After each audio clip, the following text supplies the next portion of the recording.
I don't have anywhere to set my notes today. Nowhere to put my water. I'm building a display up here. You may not even recognize it today, but there are things that are accumulating up here, and they're going to accumulate up here during the summer. So get used to it. It'll go away at the end of the summer. It's another one of those things I'm going to do to help you with visual aids. So you kind of want to make a commitment if you can. You want to be here as many weeks during the summer as you can make it, because I'm going to sort of tie these sermons together. I want to do a series of sermons. Not that each one is like the last one or has a point to make that builds on the last one, but they build on one another because they're all from the book of Psalms. I want to preach from the Psalms during this summer. I want to call this Summer in the Psalms series, or the Rhythms of Life. So I have the drum up here. If I think you get out of rhythm, I might just stop, and just remind you. 60 beats a minute. 1 a second. Stay alive. Stay together. Calm down. That's our motto. So I want to preach through the summer out of the Psalms, but I also want to dedicate this series. No one will probably know it but us, okay? But I want to dedicate it to Joey Jeter, who I think is in ill health right now. He was a great homiletics professor at Bright Divinity School. I had the privilege of being in his last semester of teaching there. And it was Dr. Jeter who said that white people don't preach the Psalms because it captures a rhythm of life that we in our culture have missed. That perhaps the minority cultures are better at identifying than we are. So I wanted to sort of pick up on that and dedicate this series to Dr. Jeter and talk to you this summer about the rhythms of life. So I'm not going to spend a lot of time exegeting passages. I'd probably get a C or a D in Dr. Jeter's class for this series. But I'm not going to spend time telling you what words mean or what the author was thinking, but try to identify for you week by week what is that rhythm of life that we are in that this text might be alluding to or pointing toward. So if you're with me, here we are on the first Sunday in June. We'll start now. You ready? This is a chance for you to play along. I want to know what you think is better. What is better? Jiffy Pop popcorn or microwave popcorn? Jiffy Pop. Everybody like Jiffy Pop. Y'all old people. Jiffy Pop. Okay, let me get a little bit harder then. What's better, Jiffy Pop popcorn or Orville Redenbacher microwave popcorn? We still got a lot of Jiffy Pop people. Okay. What is better, Blu-ray DVD or VHS? Blu-ray. Oh, Blu-ray. Some of y'all shaking your heads. I don't know about that. Okay, what's better, Blu-ray DVD or Sony Betamax? Betamax. Ronnie knows that. Yeah, you can't beat it, can you? All right, here's another one. What is better, crock pot roast or pot roast cooked in the oven? I can't hear. What y'all say? Wait, let's do it this way. All the crock pot people go, ooh. And then the oven roast people. A lot of whoo on the oven roast and a lot of oohs, which means that when a man cook, he put it in the crock pot and go to work. And when Mama cooked, Mama put a little more into it than Daddy, so Mama might put it in the oven. How about that?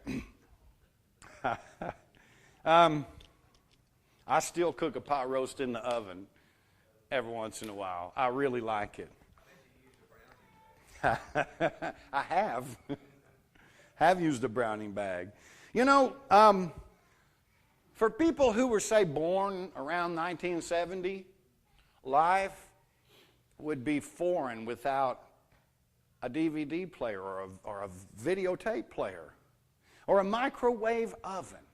I realized once when I was 10 years older than my wife that she had never known life without a microwave oven until she married me. And then we didn't get our first microwave until about 5 years ago. But Now we have one, then we can make Orville Redenbacher popcorn in it. Although I'm still a Jiffy Pop guy myself, I like Jiffy Pop. For my grandmother, the crock pot was something new and really unnecessary. She put pot roast in the oven and watched it all day long. Sometimes I still cook one that way because for me, it tastes like Grandma's love. But when I don't want to screw it up, I put it in the crock pot. For new millennials, it's not just VHS, but DVD players. They don't know what videotape is. It's DVD. We talk about taping things, but no one tapes anything anymore. It's all recorded into a hard drive. Yeah, we do. We do. We still run analog tape at Studio Rat Recordings. Yes, we thank you, John. Said with passion, too, if you didn't see that look on his face.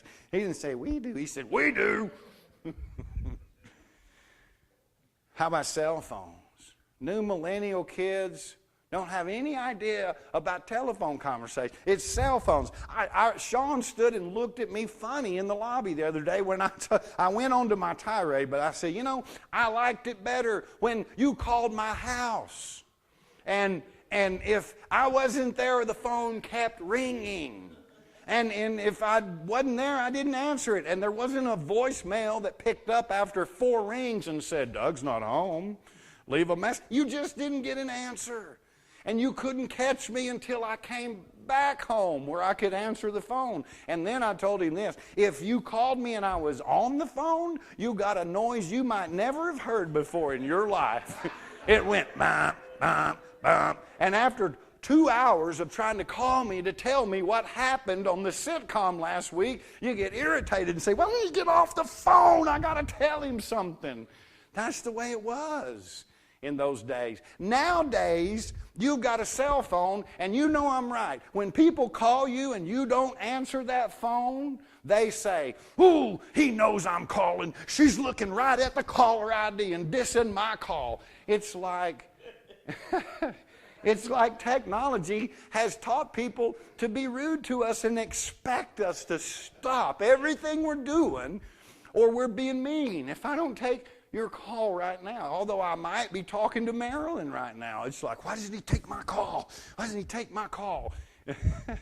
Technology's fun. I mean, it just keeps going. The old days when we had one phone at home and it was tied to a receiver with this long curly cord.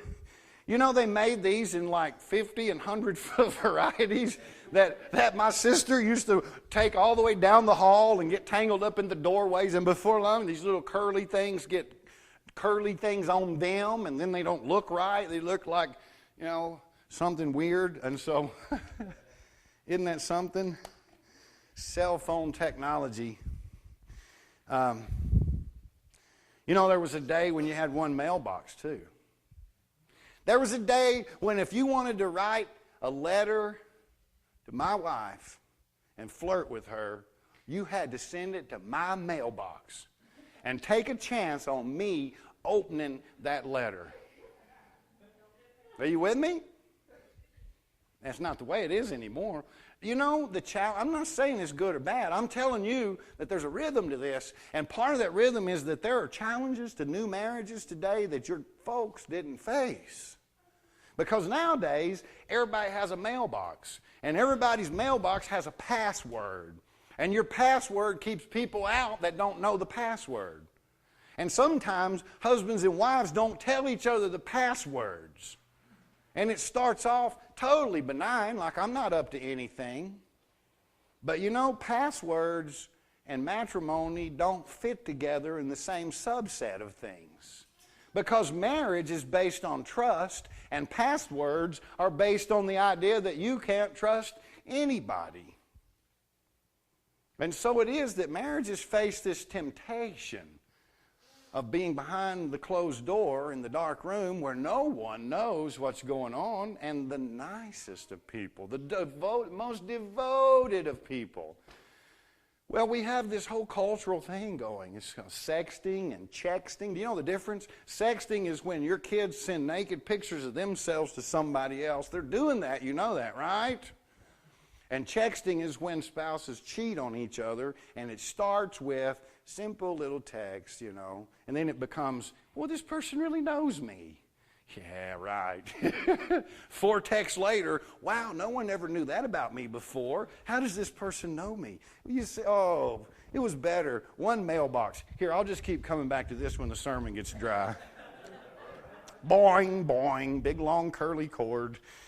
Yeah. The rhythms of life change, people. The rhythms of our lives change. We just did a whole Bible study on what evolution has taught us and how it changes the way we read the Bible and changes the way that we encounter God, or how it pushes us into a place where we refuse to change, which can be just as challenging and scary. But some things in the midst of changing context remain constant. Don't you know that? Some things remain constant. Love is still love. Jealousy is still jealousy. Sin is still sin. Excitement is still excitement. Lust is still lust. Greed is still greed. And when I say lust, I mean the lust for having more. Not just sex, but the lust for having more life. I want it all. I want it all. I've only got 80 years. I want it all. And now, thank you, and now. There are 3 things that the Apostle Paul says remain, though, that are constant. Those 3 things are faith, hope, and love. And Bob's overheads, they're constant. They're always there. 3 things remain, the Apostle says, faith, hope, and love. Abide in these 3, and the greatest, he says, is love. But this kind of love and these 3 things right here, I want you to know something. They take time, and they take intention. You don't build faith overnight. You don't gain or lose hope in one phone call or one situation. And love is not at first sight. That is lust. That's feeling. That is excitement. That's chemicals. That's good stuff, indeed, but all of these things take time, and they take intention. Now, why is it that I've owned 3 digital cameras and I have thousands of digital pictures that someone stole from me? So if you're listening to this broadcast and you have my Toshiba laptop with all those pictures in it, please bring it back. And if you don't, that's okay. I still have, even with the loss of that machine, I still have thousands of digital pictures. But why is it that my favorite pictures are those that came to me when I bought rolls of film with 24 exposures at a time? It made me think that there's nothing like a 24 exposure roll of film. Even a 12 exposure. 24 is better because you only get 24 chances. And if you only get 12 and you botch the first 3 or 4, you might just throw the whole roll away and give up. But 24, that's enough to make 2 or 3 mistakes and still have a good dozen shots at a great photo. A 24 exposure roll's better than a 36 exposure, because now you're starting to get off into that part where you're like, it doesn't matter. We've got 36. Shoot away, brother. Shoot away. 24 exposures. You're going to get a good picture, or 10 or 12 out of there. The best photos I have came when I had to pay for the roll, take the picture, not know what it was going to look like yet, take it down and pay another fee to get it developed, and then throw away the bad ones. Yeah. For me, it was better. Did you have a picture, Ronnie? No one's ever raised their hand during a sermon, but... No matter what, how far we've come with digital, film is still superior. Thank you. Now you're preaching my sermon. I'll finish from here. Thank you, though. Did you know? No, Ronnie is right. Thank you, Ronnie. Ronnie, and I'm glad she said that because Ronnie is someone who knows. She works in the digital market. She understands ones and zeros probably better than anybody in this room right here, okay? And would you please come help me set up that website? I'm dying here. I'm stuck. I can't get past where you got me to and left me, Ronnie. Okay.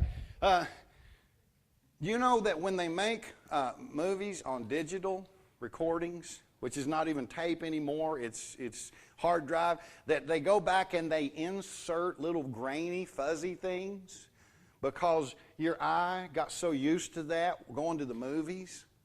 Newsreel doesn't have those, and no one likes newsreel. I don't like watching the news. I watch it because it's necessary. But movies make me feel good. I go to escape, and part of the escape is the imperfections in the film. And until they added it back to digital recording, you refused it. You didn't want it. Ronnie's right. Film is still better. John is right. And for a lot of us, audio tape is still better when it's analog. Now, I'm not going to get into argument between digital and analog. But I wanted you to know that in this age of digital pictures, this is my big point. You don't have to worry about getting a good photo. You can just point and click and shoot. Paka, paka. I could bring it in here right now and just start snapping pictures because I got 1,000 of them before I have to change that SD card out, and then I can get 1,000 more. And surely, if I sit down and spend 3 or 4 hours digging through 2,000 photos, I can find 1 or 2 in there. And it's not like I meant to get a good one because I was just pointing and clicking. And that's what we do now. Y'all are a bunch of point and clickers. Did you know that? When you go home today, tell them, I found out today I'm a point and clicker. I live in the point and click generation. Point and click. No one masters anything. No one takes the time to learn a skill or to master anything. But yet, folks, it takes time. And it takes skill to take a good photograph. It takes time and skill to master an instrument. It takes time and skill to raise children. It takes time to work problems out. They come up in a minute. It takes very little time to call an attorney or to pull the trigger, but it takes time to work out your problems. It takes time to plant and build a church. It takes time to read a book. It takes time to master things. And I'm afraid that in our era, people are not real good at things anymore because we get so many chances at pointing and clicking. You know, Phyllis Tickle in one of our Bible studies pointed out that access to the Scriptures has really kind of stolen something from us. You know, there was a day when the neighborhood church saved money and waited a year for someone to print a copy of the Bible, and then when it came, it was a huge book that got chained to the pulpit, and then the clergy came in on Sunday, and because they were vested and educated, they opened that book, and the masses sat, and they were read to from the Scriptures, and it was a meaningful encounter. And Phyllis Tickle suggests that now that we have the Bible on our coffee tables and in our briefcases and backpacks and even on our cellular phones and our digital devices, that we can go to it in a moment, and we use it like that. We use it like that to say, brother, I want to show you right here what the Bible says about what you're doing or what's going on. And oftentimes we may be misguided. Phyllis Tickle suggests that we have lost a certain reverence for the Scriptures and a certain excitement about coming to the experience of hearing and reading the text. In other words, sometimes the way we approach the Bible is just to point and click, point and shoot. You know what the Bible says about homosexuality? Wow. That's interesting. Lord, your servant is listening. Yes. I'm not sure now. I didn't mean to stop there. I had a lot of other things on the list. This is not a sermon about sexuality. Trust me. So, she's strung good. So I wonder if we have a tendency to treat the Scriptures that way, I wonder if our relationship to God has been reduced in our rhythm of time to pointing and clicking. Because Jesus does what the Gutenberg Press did for the Bible with God. Jesus opens access for you to God all the time, which was always there. He declares that the presence of God is with you, whether you are a sinner or a saint, whether you are engaged in ill behavior or whether you are engaged in kingdom building. It doesn't matter. The presence of God is alive among us. And it seems to be that you can't just point and click and get this. We read today from Psalm 1, and I want you to follow with me. I'll read, you follow. Happy are those who do not follow the advice of the wicked, or take the path that sinners tread, or sit in the seat of scoffers. But their delight, you get that? Their delight is in the law of the Lord. And on His law they meditate day and night. I don't know if you have a picture of people sitting around in the lotus position with their hands out humming and thinking about Genesis 1. But I'm not sure that that's what we would do well to reduce that word meditate on. But they tarry, they linger, they abide in the law of the Lord, in the Scripture, in the presence of God day and night. Verse 3, they are like trees planted by streams of water, which yield their fruit in its season. Are you ahead of season? Are you anticipating a change in a season and God's not there yet and you want to hurry? And all they do, they prosper. Their leaves do not wither, and all they do, they prosper. The wicked are not so. They are like chaff and the wind drives away. Therefore the wicked will not stand in the judgment, nor sinners in the congregation of the righteous. But the Lord watches over the way of the righteous, but the way of the wicked will perish. The psalmist seems to be saying that no matter how quickly life moves around us, that it benefits us to take time to tarry, to abide, to slow down just a little bit in the presence of God. However you come into that presence, to meditate on God. And you know, in every season of life. When I was a child, a young man, I meditated on God and on the Bible. When I least expect, I could be daydreaming about it. I could be studying it intentionally. It was part of something that came up in my mind. And in my youth, most of it might have been like yours. In my youth, most of it was, am I measuring up? Am I good enough? Will God accept me? Is God angry at me? Am I doing something wrong? And then in this season of my life, the questions are different, but it's the same process. It hasn't changed. The need for me to tarry and abide in that presence, which now is not a presence of judgment and crisis any longer, but now I sit in that presence and I drink in different things. I ask different questions, just quietly experiencing God in my life, day by day, whether trouble comes or whether trouble leaves. The big thing is that to be in this presence takes time and intentionality for us to recognize. It's a fact of life. It's a part of the rhythm of life, whether we know it or believe it or not. But for us to be in the rhythm takes time and it takes intentionality. And the last point is that no matter where you are, first half of life, second half, wherever you are in the journey to this presence, we are always the beginner, always the novice. May God bless your time by slowing your mind and your thoughts. May God bless your relationship to God by creating for you a necessity and the time to sit down and drink it in slowly. May God get all the glory and praise.